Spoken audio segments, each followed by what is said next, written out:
আজকে ভিডিও শুরুতেই আমার ছেলেকে স্কুলের টিফিন বানিয়ে দিলাম। এই তো একটা চিপসের প্যাকেট আর এই তো পাউরুটি নিয়ে এসেছিল। তার উপরে টমেটো সস দিয়ে একটু এপিঠ-ওপিঠ সেঁকে ওকে টিফিনটা দিয়ে স্কুলে পাঠিয়ে দিলাম।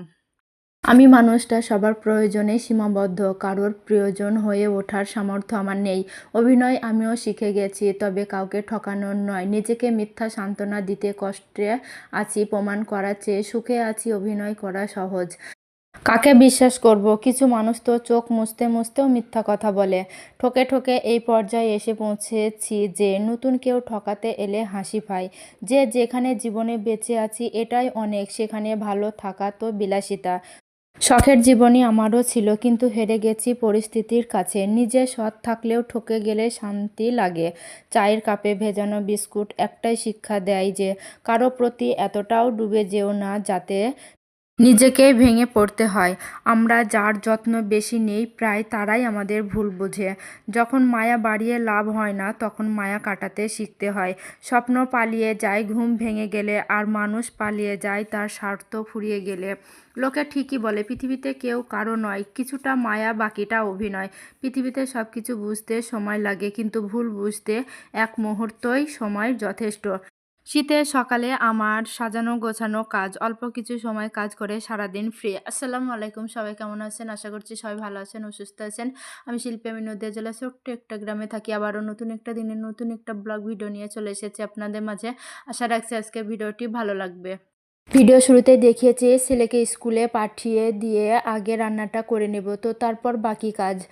আজকে আমি রান্না করছি আলু দিয়ে হাঁসের মাংস আর সিম ভর্তা, ধনিয়া পাতা ভর্তা। তো হাঁসের মাংসটা আগেই রান্না করে নিয়েছি, তো তারপরে ধনিয়া পাতাটা ভর্তা করে নিয়েছি আর তারপরে নিয়েছি সিম ভর্তা। এই তো সিম ভর্তার জন্য আমি কড়াইতে তেল দিয়ে পেঁয়াজ, রসুন, কাঁচা লঙ্কা ভাজা ভাজা করে সিমগুলো দিয়ে দিয়েছি। তো তারপরে সিমগুলো একটু ভাজা ভাজা করে নিয়ে এই তো শিলপাটায় বেটে নিয়েছি। তো তারপরে সরিষার তেল দিয়ে আবারও একটু মাখিয়ে নিয়ে এই তো রান্না হয়ে গেছে সিম ভর্তা, ধনিয়া পাতা ভর্তা আর আলু দিয়ে হাঁসের মাংস। আগে আমি তরকারিগুলো রান্না করে নিয়েছি, তো তারপরে কাঠের জালে ভাতটা বসিয়ে দিয়েছি। আর এদিকে আমি এখন সকালে খাবারটা খেয়ে নেব, আলু চালের রুটি দিয়ে হাঁসের মাংস। তো মাংসটা রান্না হয়ে যাওয়ার পরে আমার বড় ছেলেকেও খেতে দিয়েছি, ও খেয়ে টেয়ে পড়া করছে আর এখন আমি খেয়ে নিচ্ছি। কালকে আমার মা আব্বা দুজনেই এসেছিল বিকালে, তো এখানে কিছু কাজ ছিল তার জন্য এসেছিল। আর মেন উদ্দেশ্য ছিল আমি নাকি রাগ করেছি ওনাদের উপর, সেই জন্য নাকি বেশ অনেকটা দিন হয়ে গেছে ওনাদের বাড়িতে যাইনি। আসলে মেন কথা হচ্ছে যে এমনিতেই শীতের বেলা আর সংসারের কাজ, আবার তার উপর সামনে ছেলে পরীক্ষা, তো সেই ভেবেই হয়তো যাওয়া হয়নি। আর প্রত্যেক দিন ফোন দেয় আর বলে তুমি কবে আসবা আমাদের বাড়ি, বেশ অনেক দিন হয়ে গিয়েছে আসনি। তো সেই কারণেই এসেছিল আমাদের বাড়ি।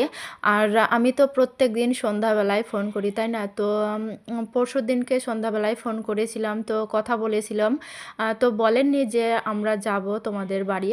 তো যাই হোক, না বলেই চলে এসেছিল।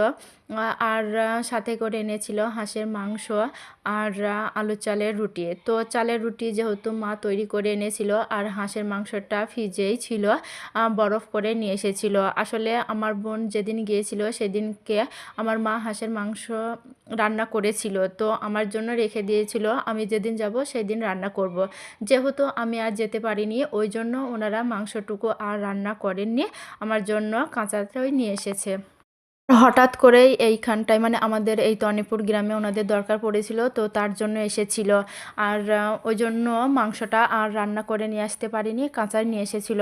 তো আমি আজকে সেই মাংসটা মানে সকালবেলাতেই রান্না করছি। আমিও ফ্রিজের ভিতরে রেখে দিয়েছিলাম, তো সকালবেলা এখন রান্না করে নিয়েছি। টাটকা হাঁসের মাংস দিয়ে বাসি আলু চালের রুটি দিয়েছি সকালবেলা আমার ছেলেকে খেতে। তো আমার ছেলে বলছে মা অসাধারণ খেতে হয়েছে। তো যাই হোক, কতটুকু মাংস দিয়েছে এটা বড় কথা নয়, বড় কথা হচ্ছে যে কতটা ভালোবেসে আমার মা নিয়ে এসেছে আমার জন্য। আমার মার বেশ অনেক কটা হাঁস ছিল, কিন্তু সেই হাঁসগুলো মারা গিয়েছে আর একটাই ছিল, তো সেইটাই জবাই করেছিল। আর সেখান থেকে মাংস আমার জন্য নিয়ে এসেছিল। তো যাই হোক, আমার যেহেতু মাজার ব্যথা ওই কারণেই আমি হাঁস মানে পরিষ্কার করার ভয়ে আমি হাঁস কিনি না। তো আমার মা যেহেতু জানে যে আমার মেয়ে হাঁস পরিষ্কার করার ভয়ে হাঁস কিনে না, তো ওই জন্যই মাংসটা আরও আমার জন্য রেখে দিয়েছিল। তো যাই হোক, মার ভালোবাসা মানে অমূল্য ভালোবাসা। পৃথিবীতে সবারই মা-বাবা অনেক দিন বেঁচে থাকুক এই দোয়াই করি। তো যাই হোক, কাপড়গুলো সব ভাঁজ করে নিয়েছি। সাথে ওই ঘরটাও গুছিয়ে পরিষ্কার করে নিয়েছি। আর আপনাদের এক ঝলক দেখিয়েও দিয়েছি। আর এখন কাপড়গুলো নিয়ে চলে এসেছি এই ঘর। সুন্দর করে আলনায় ভাঁজ করে রেখে দিচ্ছি। আব্বা-মা কালকেই চলে গিয়েছিল। অনেকবার বলেছিলাম থাকার জন্য, কিন্তু তাও চলে গিয়েছিল। কারণ আমার যে বোনটা বাড়িতে একা থাকবে এই ভেবে। যেহেতু আমার বোনের এখনো বিয়ে হয়নি, তো ওই জন্যই ওনারা মেয়েকে একা রেখে আমার বাড়ি থাকতে ইচ্ছুক নয়। আর কেউই পারবে না যে শেয়ানা মেয়েকে একা রেখে মানে ওনারা দুজনাই অন্যের বাড়িতে থাকবে। তার উপর আমরা তো গ্রামের মানুষ। তো যাই হোক, ভিডিওর এই পর্যন্ত যারা আছেন ভিডিওটিতে লাইক দিয়ে দেবেন, সাবস্ক্রাইব করে পাশে থাকা বেল আইকনটা প্রেস করে রাখবেন, যাতে করে আমি নতুন ভিডিও পাঠানোর সাথে সাথে আপনার ফোনে নোটিফিকেশন চলে যায় আর আপনি সময় সুযোগ বুঝে ভিডিওগুলো দেখে নেবেন। আর অলরেডি এই কাজটা যারা করেছেন আপনাদের জানাই অসংখ্য অসংখ্য ধন্যবাদ। একটা মেয়ে মানুষের জীবনটা যে কতটা কষ্টের, বিশেষ করে হাজব্যান্ড বাড়ি না থাকলে। আমি আমার হাজব্যান্ডকে মাঝে মধ্যে ফোন দিয়ে বলি, তুমি তো একটা দুনিয়া নিয়ে থাকো, এই যে টাকা রোজগার করতে হবে সেই দুনিয়া নিয়েই আছো। আমি সারাটা দুনিয়া নিয়ে থাকি, বাচ্চাকে স্কুলে দিয়ে আসা নিয়ে আসা, বাচ্চাদের টুকটাক যত কাজ আছে সেগুলো দেখা, সংসারের রান্না বান্না ঝামেলা সব কিছুই আমার কাঁধেই থাকে। আমি কথাটা ঠিক বলেছি কিনা বলেন?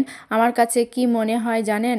একটা মেয়ে মানুষের সাথে যদি একটা পুরুষ মানুষের দিন অদল বদল করা যেত, একটা মেয়ে মানুষ সারাটা দিন বাসার মধ্যে কি কি কাজ করি, তাহলে একটা পুরুষ মানুষ খুব ভালো করে বুঝতে পারত মেয়েদের জীবনটা যে কতটা কষ্টের। একটা পুরুষ মানুষের জীবনটা যে সহজ আমি তাও বলবো না।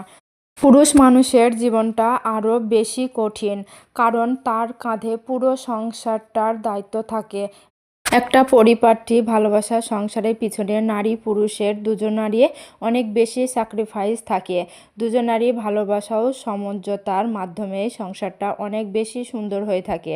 পুরুষের কাজ হচ্ছে সংসারের জন্য টাকা উপার্জন করা, আর মেয়ে মানুষের কাজ হচ্ছে সেই উপার্জিত টাকা দিয়ে সুন্দর করে সংসারটাকে চালানো বা আয় বুঝে ব্যয় করা। ছোটবেলায় আমার দাদির কাছ থেকে শুনে এসেছি, মানে আমার মায়েদেরকে বলতো আর কি, যার স্বামী যেমন ইনকাম করবে তার বউ ছেলে তেমনভাবেই খাবে বা চলবে। কথাটা আমার দাদি আমার মাকেই উদ্দেশ্য করেই বলতো, কারণ আমার আব্বু আমার অন্য আব্বুদের মতো মাঠের কাজ বেশি করতে পারতো না। তার কারণ হচ্ছে আমার আব্বুর পায়ে একটু সমস্যা ছিল, তো তার জন্য। তো যাই হোক, ছোটবেলার সেই কথা আজও আমাকে এটা মনে করিয়ে দেয় যে আমার স্বামী যেমন ইনকাম করবে আমি তেমনভাবেই সংসারটা চালাবো। আর চালাচ্ছিও আলহামদুলিল্লাহ। আমার স্বামীর অল্প ইনকামেও আমি অল্প খরচ করেও আমি বেশ ভালোই আছি। তো যাই হোক, এখন আমার হাজব্যান্ডের ইনকাম কম, আর তাছাড়া আমাদের বিপদ যেন কাটছেই না। হাজব্যান্ডের কাজের হোটেল হঠাৎ করেই বন্ধ হয়ে গেল, আর তার জন্য অন্য হোটেলে গেছে। তো সেখানে গিয়েও ওনার শরীরটা খুব খারাপ, জ্বর হয়েছে আজ বেশ কয়দিন হলো। তো ওষুধ খাচ্ছে, হচ্ছে না। তো তারপরে স্যালাইন দিয়েছে, দেখা যাক। তো বলছে যদি এই স্যালাইন দেওয়ার পরেও যদি শরীরটা সুস্থ না হয় তাহলে বাড়ি চলে আসবে। তো যাই হোক, আমার স্বামীর জন্য আপনারা অনেক বেশি করে দোয়া করবেন। আর এই যে এই গদিটার যে কভারটা দেখছেন, এই কভারটা আমার হাজব্যান্ড ব্ল্যাঙ্কেটের কভারের জন্য নিয়ে এসেছিল। বেশ অনেক বছর আগেই নিয়ে এসেছিল। তো যেহেতু সাদা ওই কারণে ব্যবহার করা হতো না, রেখে দিয়েছিলাম। ওই যে সেদিনকে কাঁথাগুলো সব রোদে দিয়েছিলাম, তার সাথে এটাও কেচে দিয়েছিলাম। তো আমি ভাবলাম যে এটার গদিটার ওয়ারটাই করব, তো ওই কারণেই আমি কেচে ধুয়ে মেলে দিয়েছিলাম। তো আমাদের সিঁড়িঘরের উপরে যে একটা আড়া ছিল সেই আড়াতেই রেখে দিয়েছিলাম। তো এমনিতে এটা হচ্ছে সাদা, তার উপরেরটা হচ্ছে পলেস্টারে। তো ওই কারণেই আমি আর মানে ব্ল্যাঙ্কেটের কভার করি নাই। আর ব্ল্যাঙ্কেটের তো কভার তো এখন দিই না। তো যাই হোক, ওই কারণে আমি বলছি যে বেকার তো এটা ফেলে দিতে হবে। আর যেহেতু অনেক বছর ধরেই ওই যে বাথরুমের ওখানে ছিল, তো সেই কারণে একটা কালো স্পট পড়ে গিয়েছে। তো আমি ভেবেছিলাম এটাকে ফেলে দিব, তো পরে ভাবলাম না, এটা গদির ওয়ারটা করাই ভালো। প্রথম কলিমা তাইবা লা ইলাহা ইল্লাল্লাহু মুহাম্মাদুর রাসূলুল্লাহ সাল্লাল্লাহু আলাইহি সাল্লাম দ্বিতীয় কলিমা